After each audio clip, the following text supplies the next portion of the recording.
Yeah, man, that was a pretty good conversation there, guys. I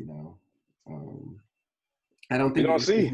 it's one of those things where it's never a right or wrong answer, and it's not an easy this or that type thing. Yeah, It's one of those things that you definitely. really just have to hope that you're doing the greater good. That's the thing that I usually try to fall back on. What's the greater good in the situation? And so it's just one of those things, man. I think Did you guys see? was very telling though is Yeah. the reality that these players, and it's sad, it's just a reality, but they're not on the same page, and I think more than anything they have to find that space where every voice can at least find common ground to agree upon, kind of where we ended, honestly. Like if it's not about pushing the agenda forward, if it's not about safety for all, um, then why the heck are we doing it? Right. But see, here's the Yeah. thing, though. Here's what we didn't talk about, and I wanted it, but I felt like it would have gone in a different direction, or not a different, but it would have continued down a different path. The NFL is a great roadmap and a playbook for how you got to approach this, because once again, the NFL didn't approach this the right way with Colin Kaepernick. So like they didn't have solidarity across the board, and so I feel like Right. this is one of those moments, to your point, Tori, and also Mo, where they're gonna just have to come to a conclusion of like what's the greater aim here? Like what is actually the objective, right? Like if this is a money play, it's a money play, but I don't know that that's enough, right? I don't know that it's enough to be vulnerable because of COVID. I don't know that it's enough in the midst of everything that's transpiring to put themselves in that type of position. I think they have to have some, demand, some demonstrable change by the NBA, like in writing on top of that. I don't know. I don't But know, bro. the fact that what you brought up about the end, it might have been JD that said it about the CBA, that they were going to have to renegotiate. Yeah. That actually, to keep leverage in that, they have to do something. So the question is then, from that perspective, I would say is like, how do you maximize your leverage now and in the future, right? And I don't know what that way is, but I think that's the calculus that has to, if that they are thinking about as well. So how can they maximize their leverage now and then? Did you guys see Dave Chappelle's 846? Man, I did. Classic. Great. Look, and I think he said it best. And Mo, you actually alluded to this in the recording where a certain celebrity pulled up on Wendy's and it was like, "Nah, we don't need you, homie." Mm-hmm. Dave Chappelle actually spoke to that very clearly, and he had some words for Don Lemon, where he was saying, "Oh, well, where are all the celebrities at?" And I get it on the level what Don Lemon was actually saying, because I don't disagree objectively of saying like if normally there's platforms and you're quick to talk about everything else, then like you need to opine too. Yeah, respect. But JD, also to your point, like sometimes we have way too high of expectations of celebrities and entertainers. So that's a whole other conversation. But ultimately, what Dave Chappelle said, I do believe was salient, is like the streets are talking right now. Let them talk. Yeah, that was they don't need me. They don't need me to talk right now. Me, like, and I think that was just so prescient of him to say that. Like, it just speaks from a certain level of wisdom to just be like, I'm not needed right now. So what am I gonna do? I don't know. But he did also saying that, which I think is another point to which I think me and JD was alluding to, is that he said he can tell jokes though. He's gonna tell jokes. So it was that how he's saying the streets is doing what they. So I think at the end of the day, what he was really saying and what was so impactful is like, hey, the streets don't need me. They can talk for themselves, but I'll be here to utilize my platform when needed. Yeah. I was having a conversation with my grandmother today, and we were talking about my daughter, how like she's super quiet, but she's mostly an observer. And my grandmother was like, I saw that in her. And the thing is, and my grandmother, when we have these God conversations every time we talk, but she was like, the beauty in being an observer is, God appreciates that, because you're quick to listen and you're slow to speak, but when you speak, what you say is powerful because you took in everything that everybody else had to say. Yeah. And I listened to what you guys were saying just then, and in a time like this, I think that's the importance of a celebrity. Like, the celebrities know they have influence. Like, that's undeniable. Celebrities have huge influence, more than the common person. And right now, like Dave Chappelle said, the streets are talking. There's no need for me to say anything right now. But when he released that special and all of the eyes were on that special, it made that small thing he said so much more impactful, because he did not go and talk 2 weeks ago about something. It was like, no, like, they out here, they doing it. Let me sit back and watch the situation and see what's going on. And then when I finally say something, I make it more impactful, that I can actually make it a teaching moment for everybody else. And so, like, that's part of the reason why Dave Chappelle the GOAT, number one. But number two, bro, like, celebrities are there for a reason. Whether we want to admit it or not, they're there to entertain. That's literally what their job is, entertain. Whatever they do outside of entertaining is a bonus. And we got to start looking at that like entertainment, and then everything else is an addition to. And we got to start putting ourselves in the same position as other people. Like, what are we doing to combat all of these things that are going on right now? Like, if we're not going to be the protesters, that's cool. That Gen Z, they out there protesting, but what are we doing? And I think us having this platform, we're able to speak to things. We're playing our part by having these conversations that spark the mind of other people to start having conversations in their circle and go out and start figuring out what they want to do. And I think to your point, I just believe that, with any change, that always is a multifaceted approach. Mm-hmm. From the civil rights to the Black Greek organizations, to, if you just look at it, there are these multiple strategies.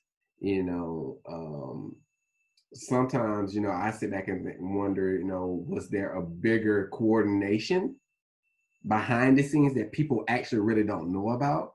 Or was it just truly a divine intervention, that certain things happen?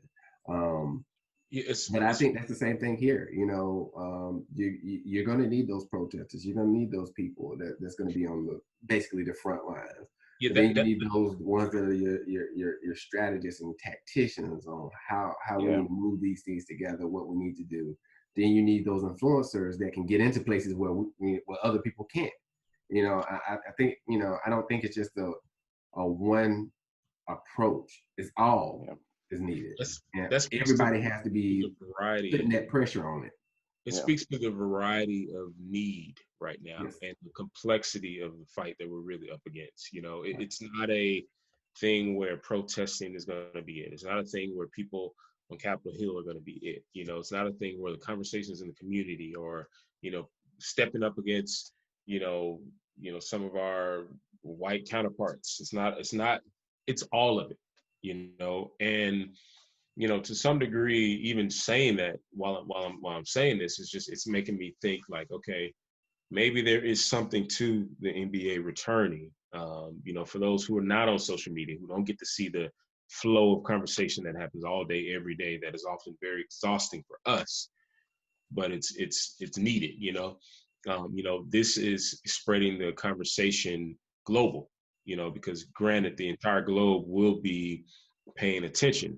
Plus, honestly, it's creating probably a safe space for a lot of these players, who need mental health right now. They need to get back to some level of normalcy. They're almost, think about these young players in the league, man, who are single, not staying with their parents, got millions of dollars.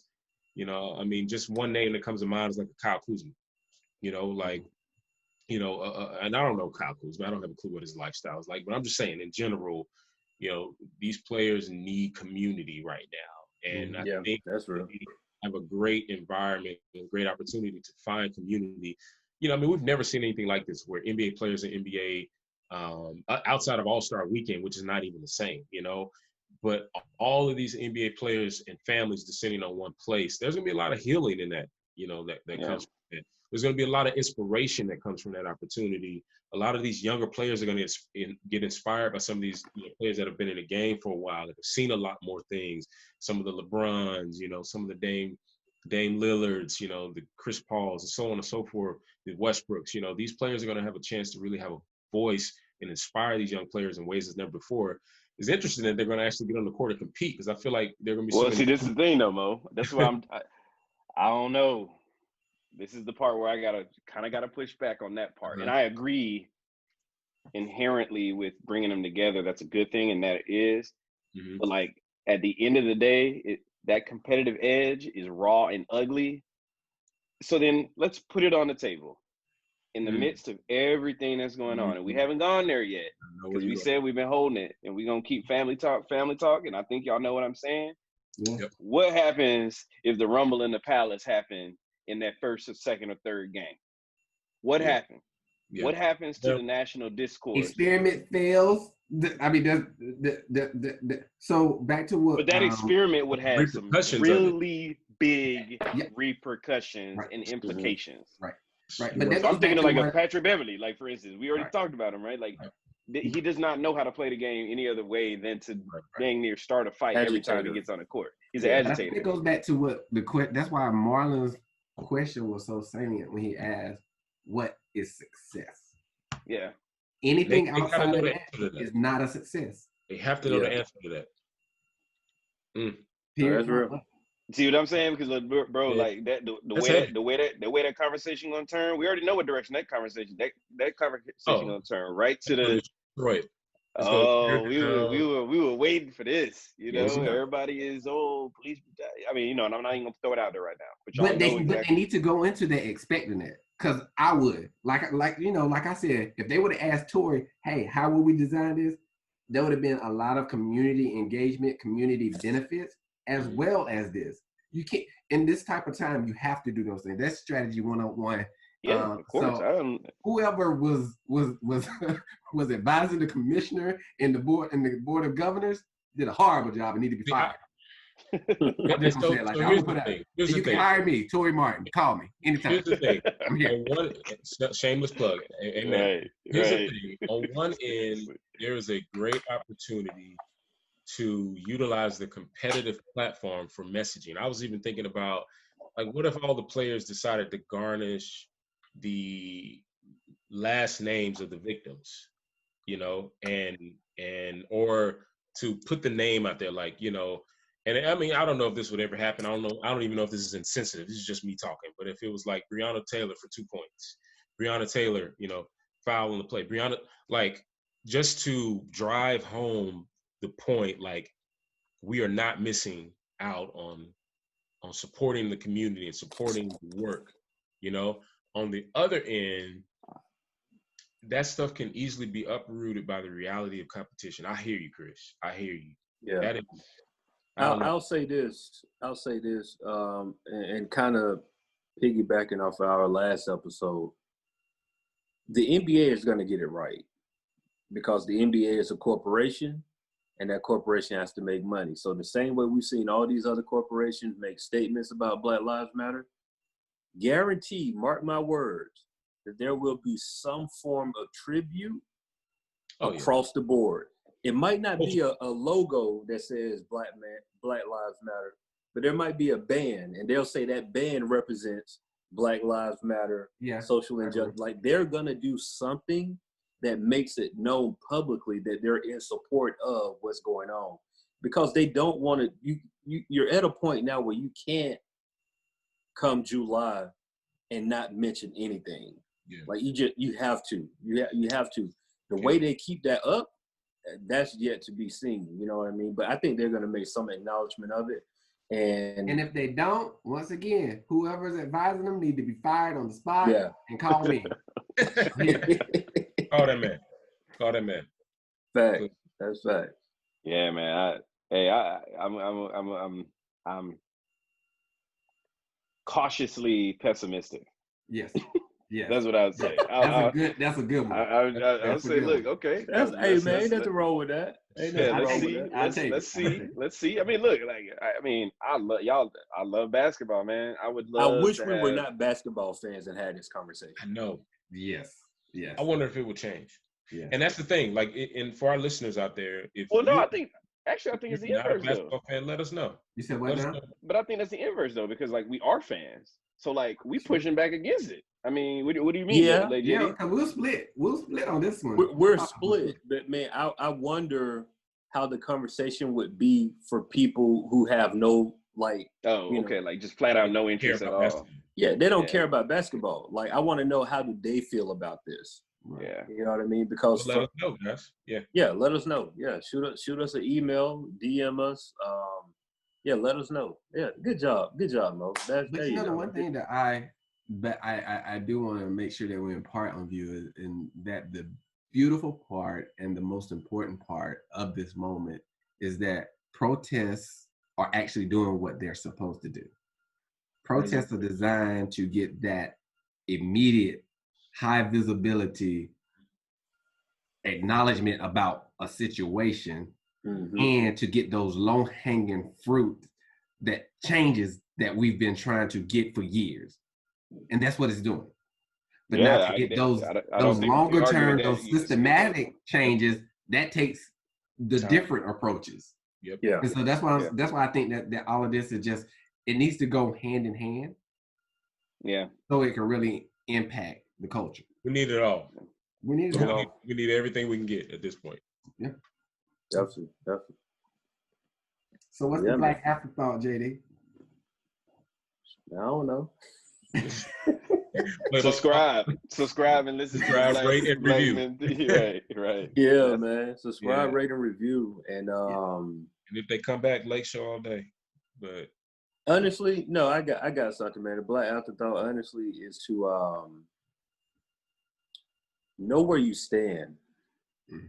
Know where you stand. Because we're all passionate in this conversation for good reason. Because we're fans of basketball, and we want our people to be in a better place. So it made for a great conversation. What I would like for people to really wholeheartedly think about is, how do you really feel about a situation? Don't go on one side because everybody else is on that one side. Like, the whole thought of the group think and group thought and all that, it's like, no, that is whack, bro. Like, how do you feel about the situation? And let that be known. If you don't care about it, cool. That's how you feel. But I want us to really have those conversations of, very personalized conversation. Like, how does that subject matter make you feel? And let's talk about that and go from there. That's it, man. So one thing before we get off, guys, JD, do you by any chance, we have any comments or any questions from the people that we can address? Got you twice. That's what I'm here for, man. Bro, you put me on. I'm in the background coordinating, strategizing. Put me on the spot. Let me see, man. Keep sniping you. Yeah. I tell you one thing: if there are no comments, y'all got to get on y'all job, man, and start leaving some comments. Show us some love out here. I'll say that. Because we really want this to be interactive, guys. As we grow and develop, we want to grow and develop with you guys. Only way for us to do that is if you're providing us with comments, questions, feedback. Who knows? One of these days we might be in a city near you doing this post all this COVID. I know. I can't wait for that. At the moment, I don't see anything. Trying to get out of the city, period. At this point, not really, but I need a vacation, and I might have to hit this cabin up or something. Get some seclusion and away time. Yeah, look, we in the process of likely trying to purchase the whip right now. So gotcha, man. I need it. I need it. Like I mean, we've talked about this, but we went from going. Bro, we went from going to supposed to be 4 countries, 13 days, to going to the mailbox. to Postmates. When I tell you right now, the humble you buy from Uber Eats. Oh man, I'm sorry. Yeah, from Paella to Uber Eats. Right, from Il Ristorante to Uber Eats. Oh, this year was my year. I was supposed to be going to Scotland, Singapore, Barcelona again, and of course Mexico. we were going to, let me see, we were going to go to Niagara Falls, Toronto.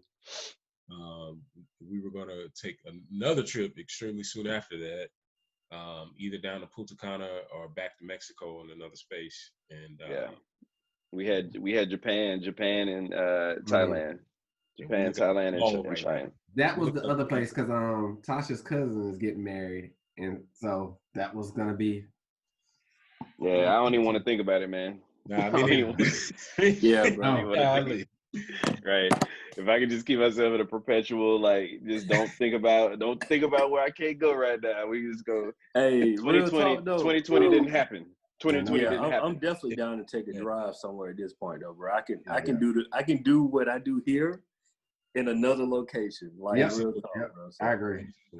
Yeah, I'm gonna see if I can talk the wife into doing that. I can work remotely on my computer. Good luck, because I've been trying to talk mine into it. Yeah, I know. Trust me. Yeah, it had worked. I tried to do the same with Crystal. I was like, hey, let's just hop in. Like, bro. You have a microbiologist, though. Right, that's what I'm saying. Like, you know, she's like, oh no.